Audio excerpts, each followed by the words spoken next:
Last year, these two young sluggers met again on the French red clay. This time, it was the 20-year-old Agassi in the far court who won revenge en route to the French finals, literally powering Courier off the court.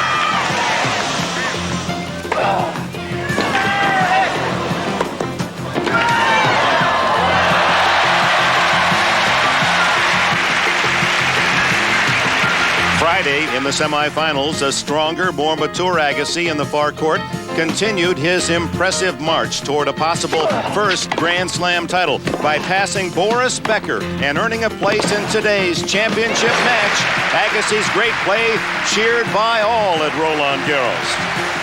20-year-old Jim Courier's path to the final involved an impressive quarterfinal win over the #1 seed Stefan Edberg. Courier, seated 9th, had never been in the finals of a major. His emotions, usually understated, exploded like one of his forehands. And Courier then reflected on his past experiences versus Andre Agassi. Well, the last time we played, fitness decided the match. Time before that, I think I was just a little bit more hungry for the match. I think Sunday we're both going to be very hungry. He's been to 2 Grand Slam finals, but he doesn't have a title yet. This is my first one, and I'm looking for it. I'm going to go out shooting my guns this year. I felt like, last year I kind of walked out there a little, a little intimidated from the surroundings. I really think that it's hard to believe, nobody can imagine what it's like the first time out there for finals, and it was tough for me. So I didn't go out there really fiery like I was the whole tournament. So tomorrow, live at 9 a.m., Andre Agassi and Jim Courier renew their rivalry. First Grand Slam title, the prize for 2 Americans in Paris.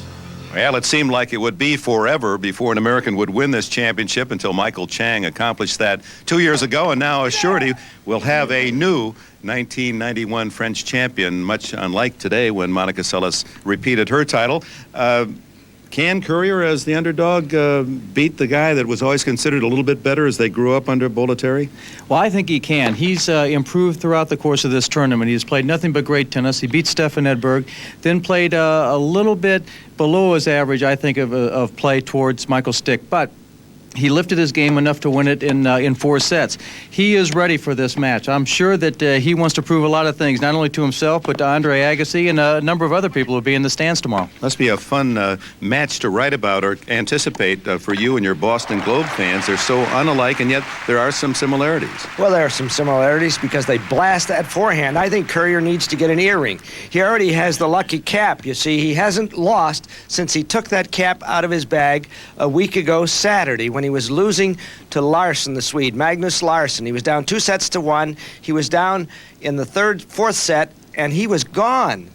There was no sun. He went for a cap. Why? I don't know. He put the cap on, and he hasn't lost since. He says there's magic dust on it. It doesn't have anything to do with marketing. It's just the fact that he wants to have that hat on. Well, there could be some marketing. There's no logo, so it's the mystery cap. Anybody who wants to buy a piece of Courier's head can step forward. Well, talk about buying and marketing. Well, that's an Andre Agassi story, and we'll get to that right after these words.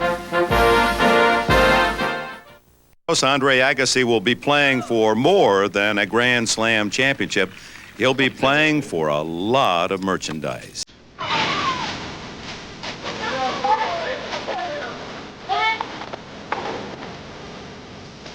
Fast, it's loud, and it's aggressive.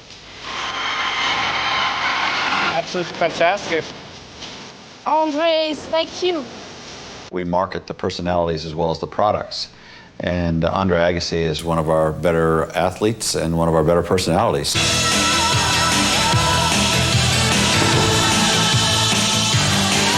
We like to wake people up. Hello!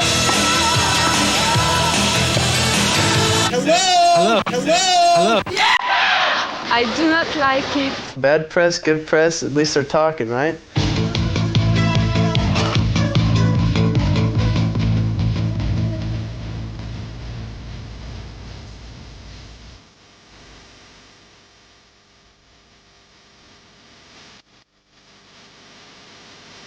We have to not only satisfy ourselves, but satisfy his demands, both from a functional perspective and from a style perspective.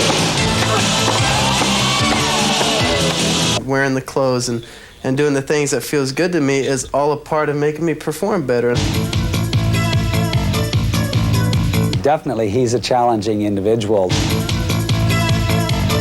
I think if tennis generally switched to all white clothes, I might start having a problem. But for 2 weeks, I think it's, for what Wimbledon stands for. So it'll be different than what I'm wearing now, but the rest just have to wait and see. Any questions? That was weird.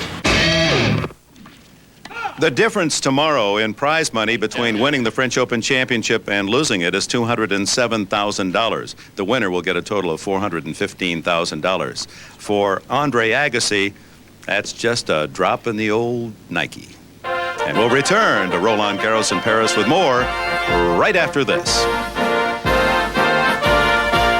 Monica Seles punctuating her position as the most powerful player in women's tennis. #1, indeed. She has 2 French Open championships. She's halfway to a possible Grand Slam here in this year, 1991. And Joanne Russell, Wimbledon's the question. That may be her weakest surface, grass.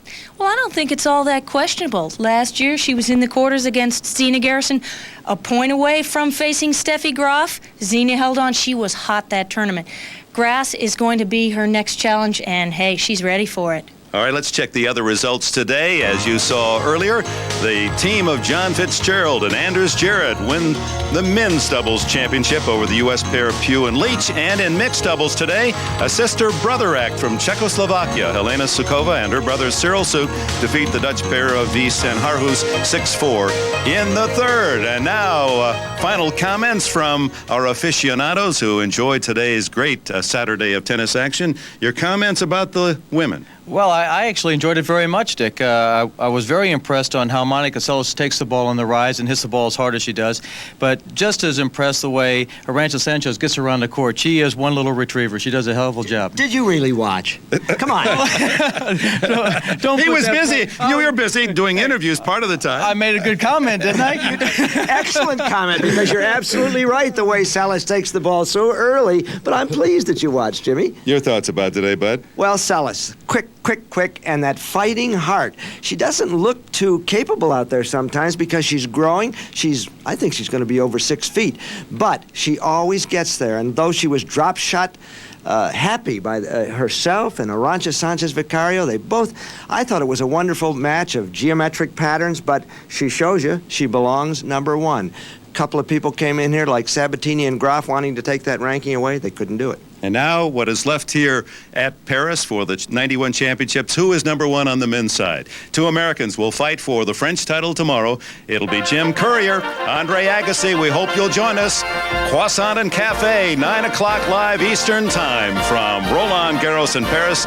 Dick Enberg for all of us at NBC Sports. We go now to Gail Gardner and this NBC Update.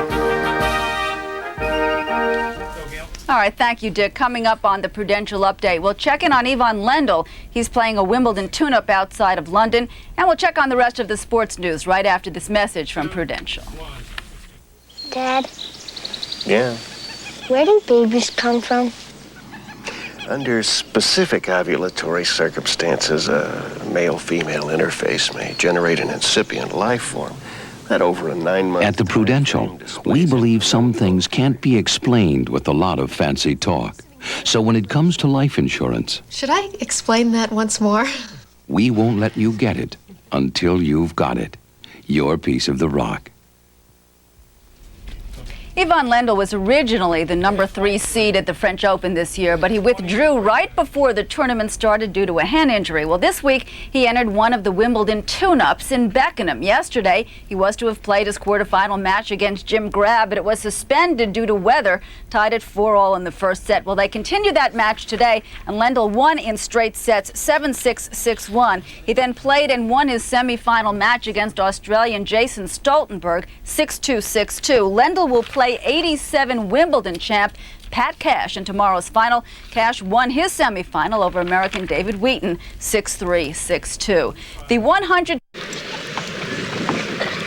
Now serving with the lead, Jim Courier in the 5th.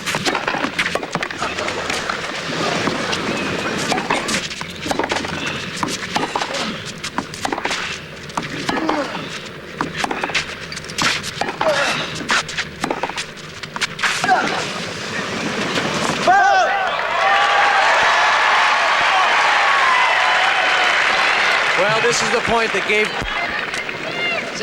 Jim Courier the break of serve.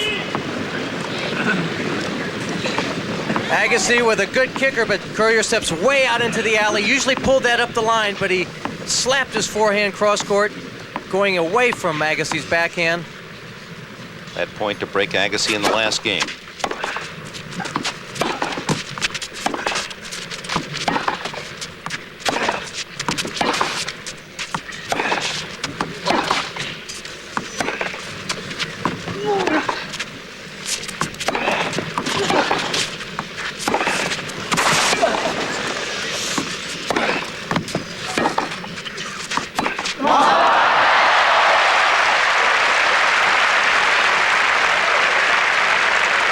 They've been out here over 3 hours.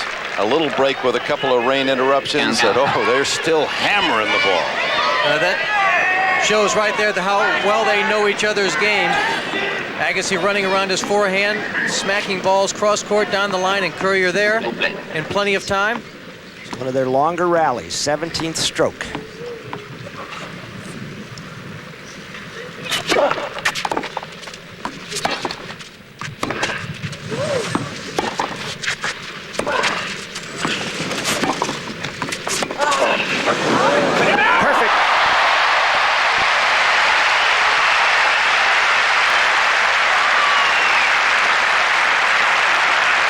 Well, look at the wind take this ball here.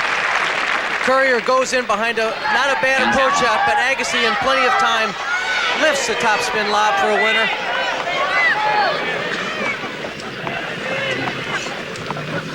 Pressure on Agassi now, trying to dig out of a break of service. And now he gets 2 chances to break back.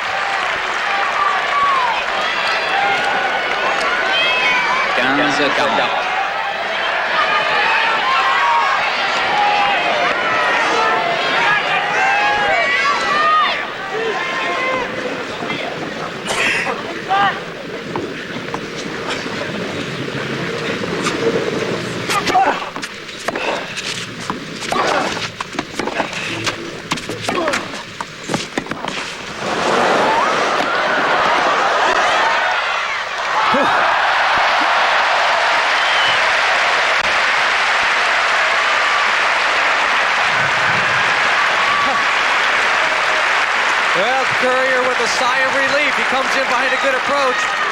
He has just what he wants here. He doesn't quite strike it as firm as he would like. Agassi with another chance. This is dangerous. Oh, my. That looked too familiar. The wind now really gusting. Agassi with another chance to go 4-all.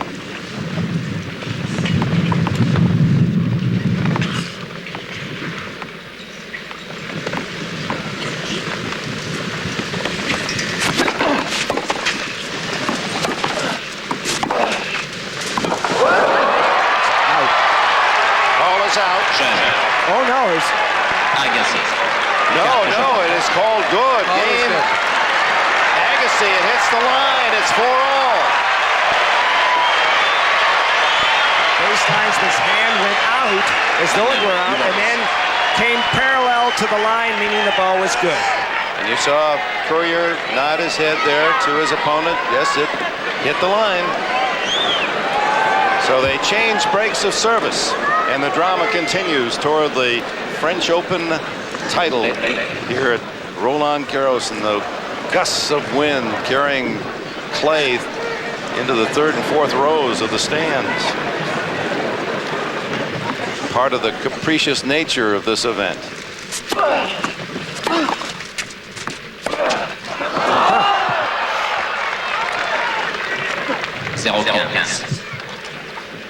Do you take something out of your game, Jimmy, when the wind starts whirling like this, swirling?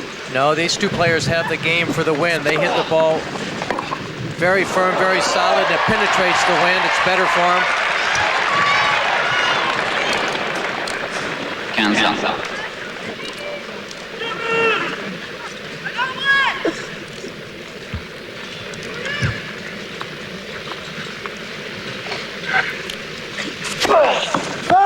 I have the feeling, as I said earlier, that they came, especially the young fans, rooting for Agassi, but as it's developed, the crowd pretty well split down the middle. They're hearty cheers for both.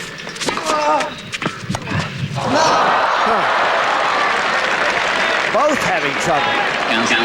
Agassi the more popular because I don't think they heard enough of Courier. Agassi's results and his flamboyancy has been more popular.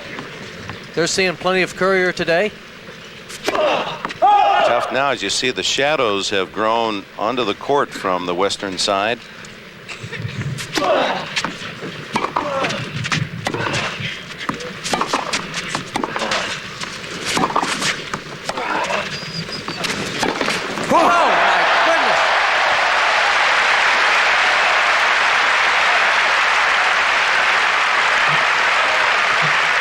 Well, there's a lot of composure by this young man, whether he wins or not. He's given it everything he has. It's mighty difficult to be in your first Grand Slam finals in a fifth set with Andre Agassi, who has more or less proven himself. And now he gets a second serve. He has 2 break points to go up 5-4.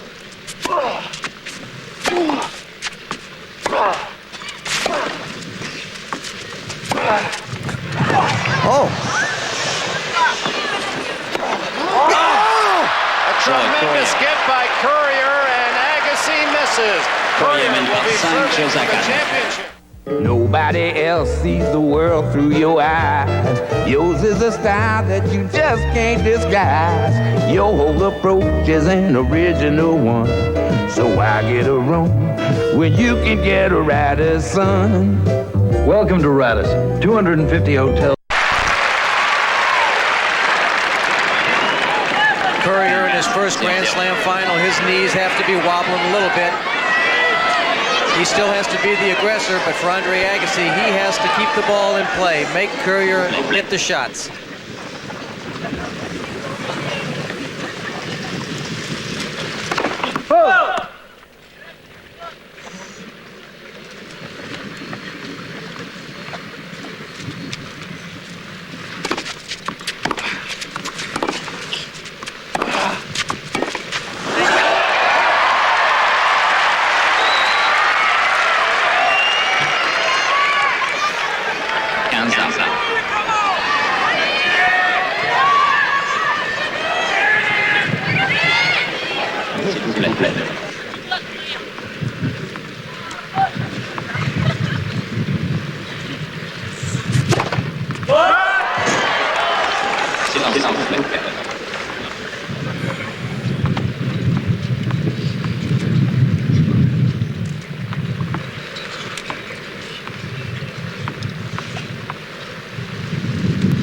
Wind whistling and moaning through the chair umpire's microphone, disturbing Courier.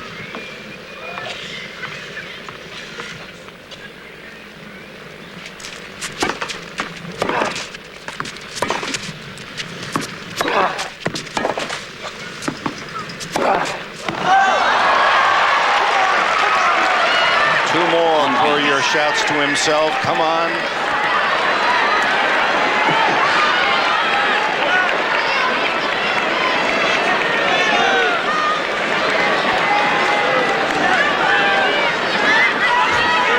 He was never that nervous when he played you, Jimmy. He ran me ragged down here. He's too nervous to look, I'm afraid, now.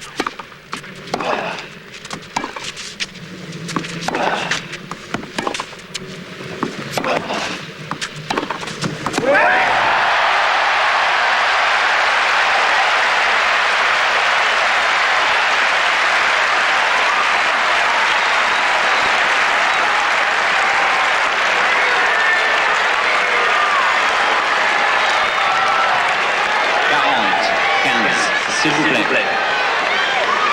Mesdames et messieurs, s'il vous plaît, merci. Merci.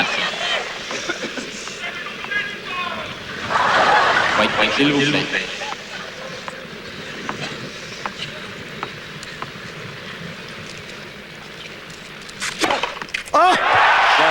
Set, match. Courier, 3-7 à 2. 3-6, 6-4, 2-6, 6-1, 6-4.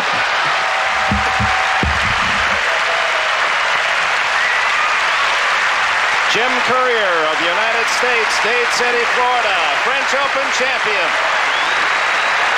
3-6, 6-4, 2-6, 6-1, 6-4.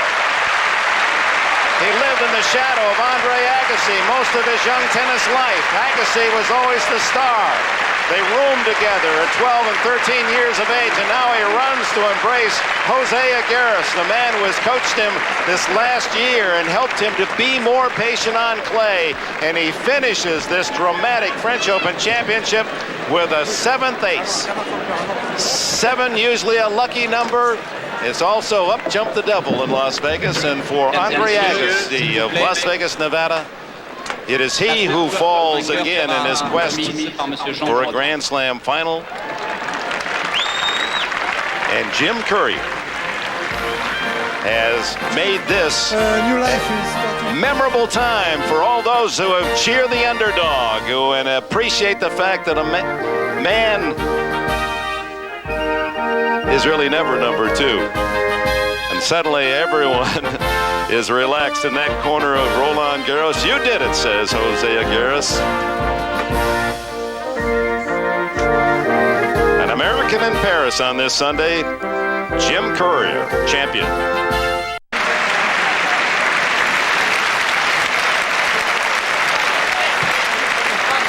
We're going to hear the speeches, as well as Bud Collins has made his way down there. We'll get some personal remarks, reactions from each of the finalists today.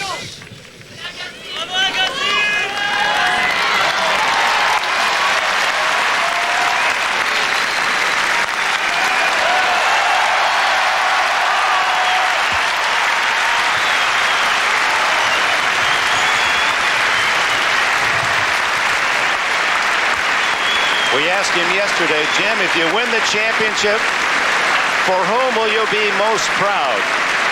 And whom would you want to call first? And he said, oh, yes, Dad and Mom, all those hours. Oh, I said, was it Mom more than Dad? Usually dads are working, moms are one having a car. No, he said, she'll still go out and feed me balls, even today.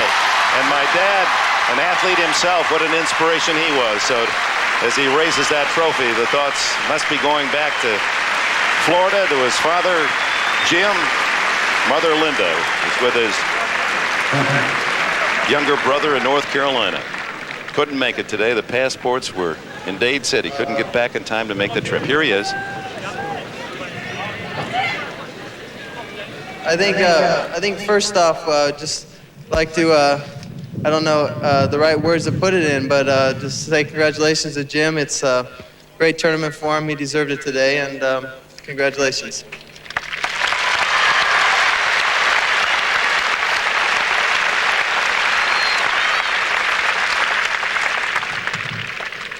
As for me, I'll have to try again another year, so I look forward to coming back. Thanks.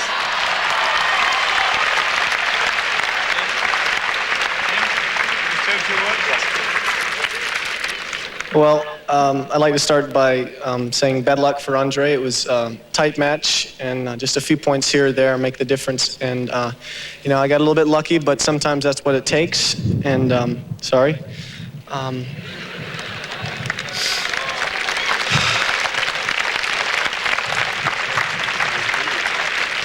Secondly, I'd like to thank all the fans for, you know, making this a special tournament, because you guys come out and support it every year, and we appreciate it.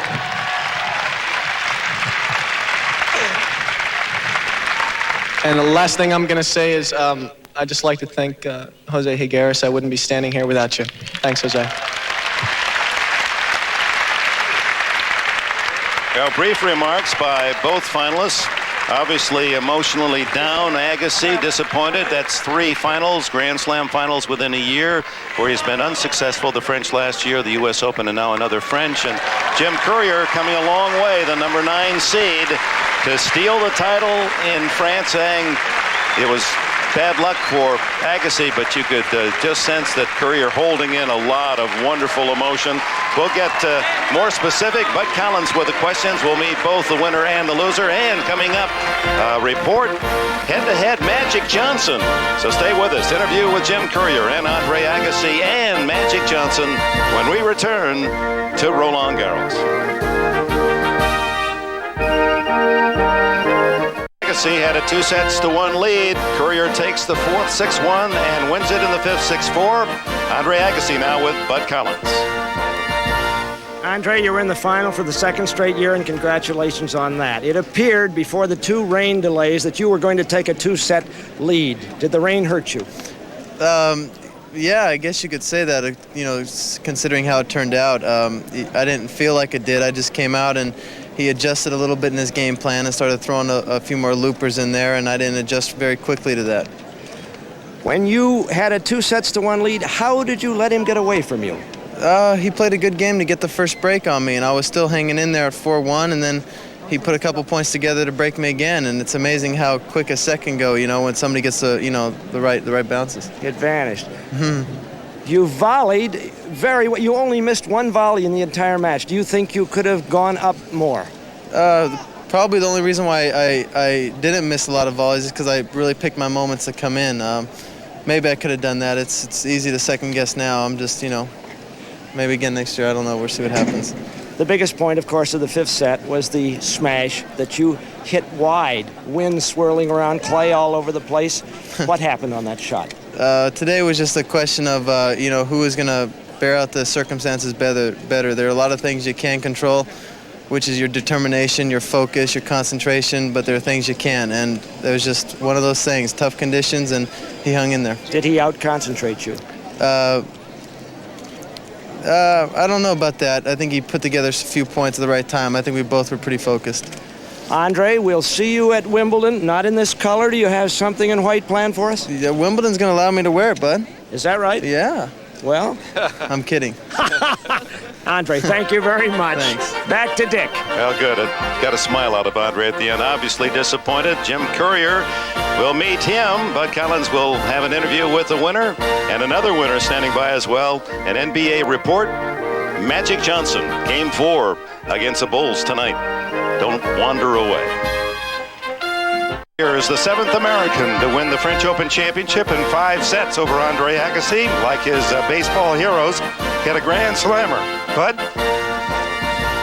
Well, here's King James I, but what happened to your crown? Oh, well, I tossed it in the crowd. I'll get one next year. With the magic dust and everything? Well, I can find some more, I think. Jim, why are you the French champion? Well, today I just I got a few breaks here and there. I worked hard for my points, changed strategy mid-match, and to what? Well, instead of closing in on the baseline when he was serving, I stood back a little bit and made sure I could get the ball deep and make him hit a few more balls. And fortunate enough that his serve went off a little bit, so I started getting some looks at some second serves, and I just hung tough basically because 5-setter, it's about guts basically. Did it rain on his parade before those? It looked as though he was going to be Possibly. 2 sets up. Yeah, probably did. And that's part of the luck thing. Sometimes things like that happen, and you have to make the best of it one way or another. And today I did. All right, you won. You were up a service break in the 5th, and you lose your serve. Were you nervous? Were you getting the wobbles then? Oh, gagging up a storm. I didn't know. It was just terrible. But the last game, I just put it in my head from the first point. I said, this is the first game of the match. That's all you're playing, and that's the way I played it. Did you see him miss that big smash? You were scrambling to your left. You raised that backhand lob. Oh, yeah. My eyes were open. I saw it. Did you think he should have smashed it out of the air? It's awfully windy, and it's swirling out here quite a bit, so I would have let it bounce if I were him, too. Your first major Grand Slam final. There are 3 times as many people surrounding us as live in Dade City. What was your feeling? Exaggerate, huh? What was your feeling in coming out here? Well, to tell you the truth, my nerves were gone after the rain delay. I was a little bit tentative in the first set coming out and letting him dictate the points, and I just felt a little tight in my stomach. And the rain came, and I just went in there and I just talked with Jose, and we just talked it out, and I was patient enough to get the job done. Did you have any idea of winning the French Open when you came in here? No, I really didn't, because my form was not too good in Hamburg and Rome, so I was just hoping to sneak through the first couple rounds and see what happened, and that's what I did, and I just progressively got better and better. Well, here he is for the people at George and Gladys Barbecue, the King of France, Jim Courier. Dick? And an appropriate smile to go with it. Jim Courier, indeed the champion. Still to come, a report The NBA game tonight from Magic Johnson, and oh, don't wander away. It's been a great championship, and all of our talented people have put together a final thought package. Coming up. Me a tour of the Royal Box and made me Duke for a day. 1991 French Open is brought to you by Diamante, the new luxury performance sedan from Mitsubishi. By Radisson Hotels. Why get a room when you can get a Radisson? And by Post Grape Nut Cereal. Breakfast with grape nuts helps keep you going strong all morning long. So Jim Courier, 20 years of age, and his first Grand Slam opportunity, wins the French Open Championship in 5 dramatic sets over his former roommate, Andre Agassi. The world came tumbling down happily for young Courier. We'll be back with more of the top moments of this 100th French Championship, from Connors to Chang to Courier. But first, now to NBC Sports Update in New York, and Gail Gardner. All right, Dick, thank you very much. And welcome to our Prudential Update studio in New York. The NBA Finals continue tonight in Los Angeles with Game 4 between the Bulls and the Lakers. You can see that game tonight on NBC.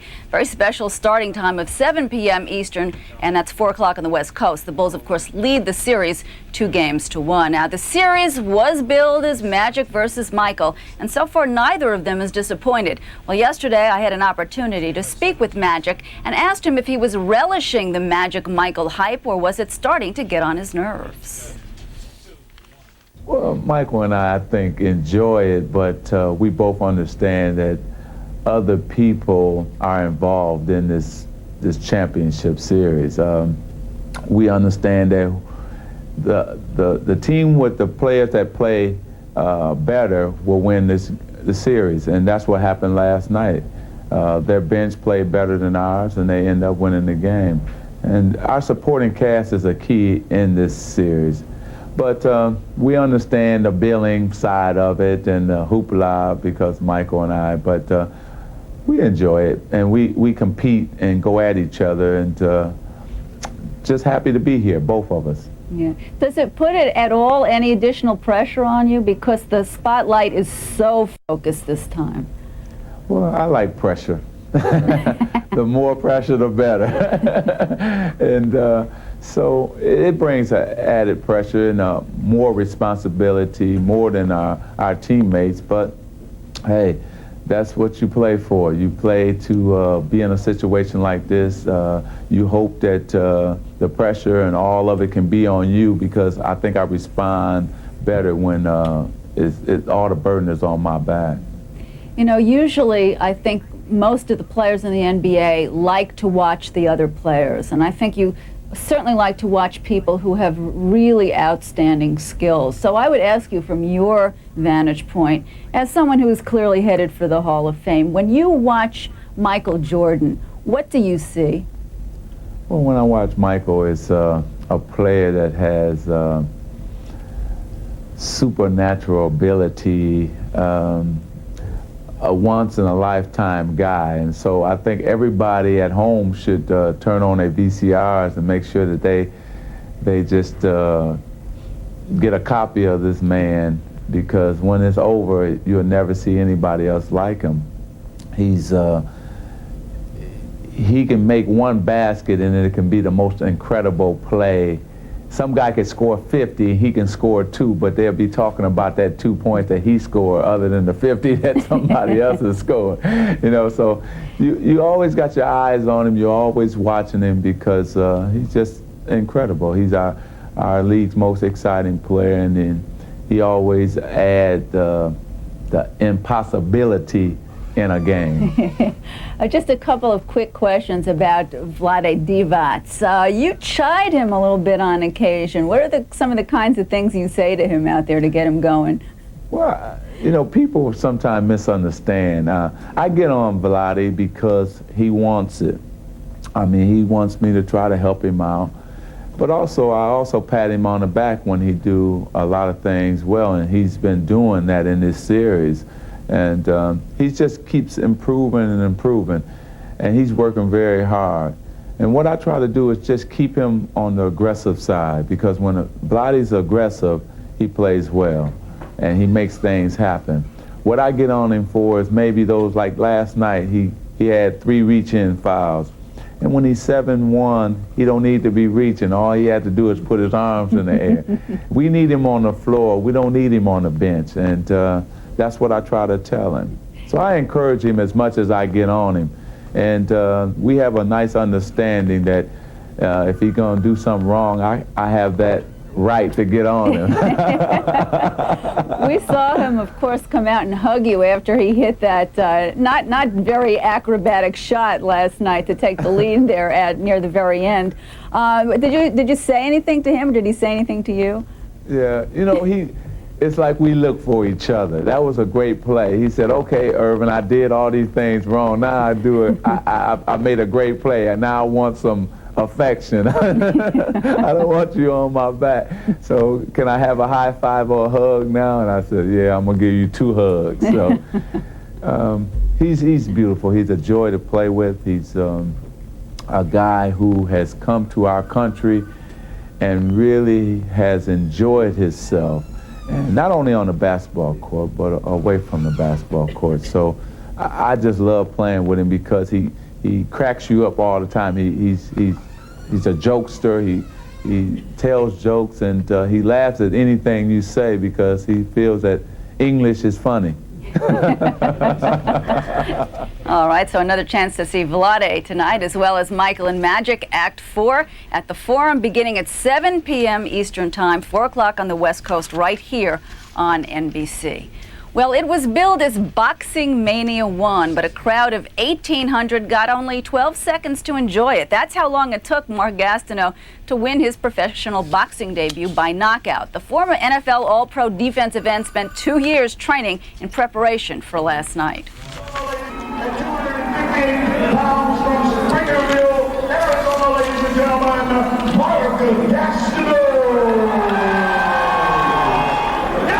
Gastineau following a solid right cross with a crunching left hook that lifted opponent Derek Dukes, who obviously forgot to pick up his Dukes off the canvas and left him flat on his back. Gastineau celebrating in his usual fashion. Afterwards, he himself was surprised at his easy debut. The trainer and I had been working on, getting the fight over pretty quick, but we didn't anticipate that fast. Felt great.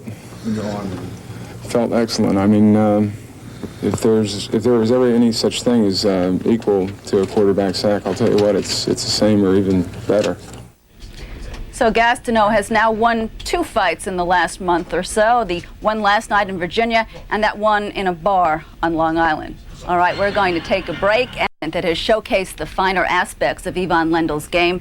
Center court Wimbledon has not. Well, this year, victories have been hard to come by for Lendl, and as Wimbledon once again looms on the horizon, here's how Ivan Lendl has been spending his time. Over the last 2 weeks, as the world's top tennis players gathered in Paris to do battle on the red clay of Roland Garros, Ivan Lendl, a 3-time champion on Court Central, was, for the 2nd year in a row, most conspicuous by his absence. Once again, Lendl has traded in red clay for green grass, the green grass of Beckenham, England, where this past week he has been playing in a Wimbledon tune-up. Citing a slow recovery from an operation he had in May to remove aching scar tissue in his right palm, Lendl pulled out of the French Open, where he was seeded 3rd just days before the tournament began. Last year, Lendl also skipped the French to play Beckenham, but that was part of a master plan for victory in the one major tournament that he has yet to win, the most prestigious of all, Wimbledon. It was a master plan that began with his playing on grass for 10 straight weeks and ended with his losing to Stefan Edberg in straight sets. I just don't think his game really suits the surface. So he could play for 5 years, and it's just not it's the most uncomfortable surface for him. So it's going to be really difficult for him to succeed there. Elsewhere, of course, Lendl has succeeded mightily. He is the sport's all-time money winner, having won over $17 million. And compared with the other great players of the recent past, only Connors has won more tournaments and only Borg more Grand Slams. But for over a decade now, Ivan Lendl's Wimbledon experience has been a parade of frustration. Oh, come on, guys. I'm having hard enough time on my own. Why do you make it more difficult for me? Oh, that's unbelievable. In the last 8 years, he has lost 7 times in either the finals or semifinals, and he has not looked very good doing it. providing more and more grist for the mill for those within the sport who believe his game to be far too mechanical and devoid of emotion. I'll do the Connors one.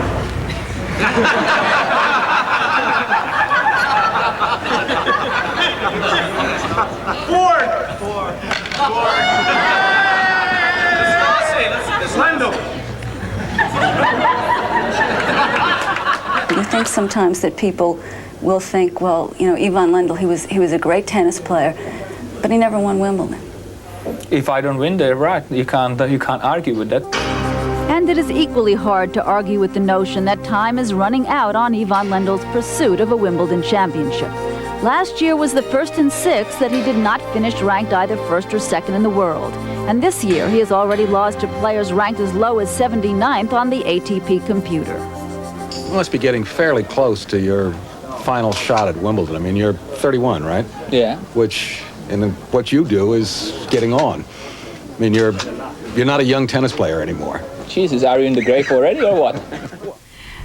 Well, not exactly. Lendl was very much alive today at Beckenham. He played in the final against Pat Cash and lost the first set 6-3. Went on to take the second set in a tie-break. Here he is now serving for the match, and you can see Pat Cash hits it long.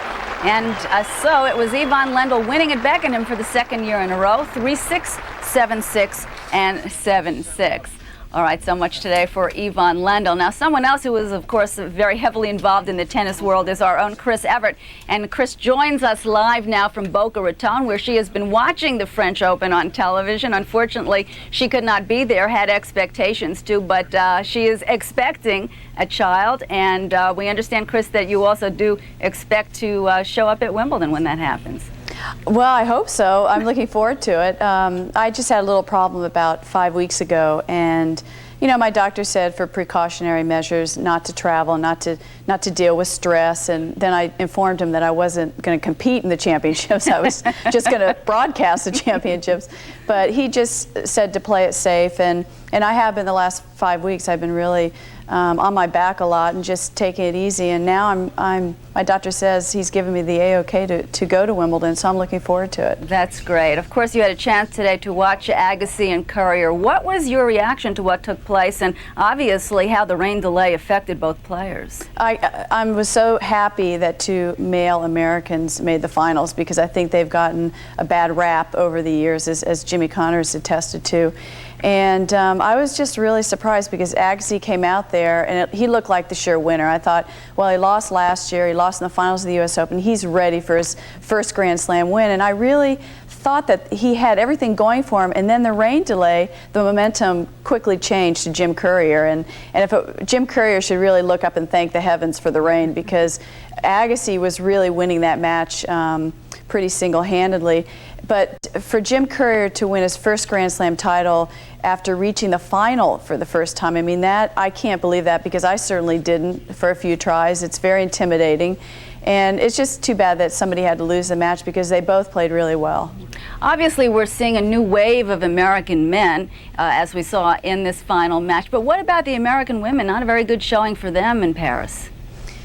No, it's funny how it goes in cycles. You know, last year everybody was talking about how there weren't that many top American men, but look at the American women. Look at Jennifer Capriati and Mary Jo Fernandez, and Zina Garrison reached the final Wimbledon. And this year at the French it was a little bit dismal. But as I said before, it does go in cycles, and I think you know, Jennifer may be suffering a little bit. It's her sophomore year, and I don't think she's playing any worse. I think her game has leveled off a bit.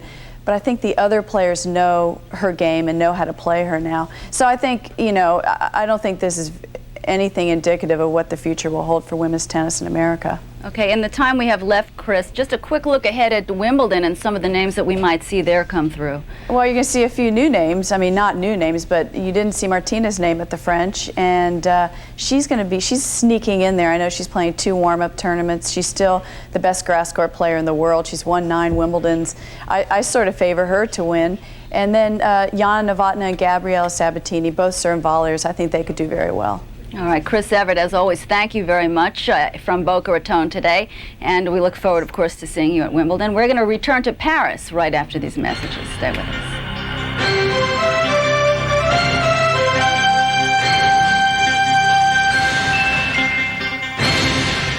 Fortnight of tennis, and it came down to a wonderful climax, and so much happened this week for all of us. But for you, Jimmy Connors, you played in it, and part of the emotion of this championship, you watched it with interest, and you talked about it. What will you take home? Well, first of all, just playing in it was a complete thrill. I missed it last year, and to come back and to be able to play in front of the fans here in Paris, who I consider some of the most knowledgeable around the world, was a real thrill. Can I interrupt there just for a moment, because there was a moment here that Jim won't talk about. As we were getting ready for the opening of our telecast today, up on the balcony where we stand right now, there were introductions of all of the players that have won championships or great names, and then they introduced you, and the crowd gave you a long standing ovation. You take home a lot more than just a couple of victories. Well, there's some things you just can't buy, and I played some pretty good tennis here, and the response that I got from the crowd, the warmth and the feeling that I received from them was something that I'll never forget. And along with that, the beginning of the championships really set off some great fireworks from the very first day. The tennis was great. The first matches that came onto the center court, McEnroe against Chersikov, Rosé against Agassi. So throughout the whole championships, the tennis was great, and I really loved it. Well, you're going to play longer than Ken Rose. Well, that's what you want to do. Guy you beat in your first major. And even enjoyed women's tennis. Yeah, well, put a good face on it, Jimmy. Well, how about you, Bud? Well, I did enjoy this final. I think the men came in here. The women have been more exciting this season. But what a final the men gave. The Pasco Pirate, Courier, stole it. I don't think there was anything profound about it. The conditions changed toughly for both players at the end. Dirt swirling around. Courier played the conditions and overcame. He played Agassi and overcame. The grit was on the court, and the grit was right here with Jim Courier. Well, Chris Everett indicated that rain delay really was all in Courier's favor. It bothered Agassi, I think. It looked as though, and we were sweating it out, a 5-hour show, we're going to have about a 2-minute match. It looked as though Agassi was going to have a 2-sets-to-love lead, but Courier got a chance to calm his nerves in the dressing room and talk to his coach, and he won it. So we celebrate two young champions, 20-year-old Jim Courier, 17-year-old Monica Seles. We'll be right back. Fact. For 10 years, Ford has had the best-built American cars and trucks. One French beautiful proving at their best, and two came out the victor. Monica Seles, the women's champion, and the men's champion today, Jim Courier. They are now part of the rich 100-year history of the French tennis championships. And all of us, the men and women at NBC Sports, hope that we have given it our best and you've enjoyed our coverage. And so as we say goodbye, we pay tribute to those who gave it all here in Paris.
Don't you worry about what some may say. That's really all that you can do. And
promotional fee has been paid to NBC by United Airlines.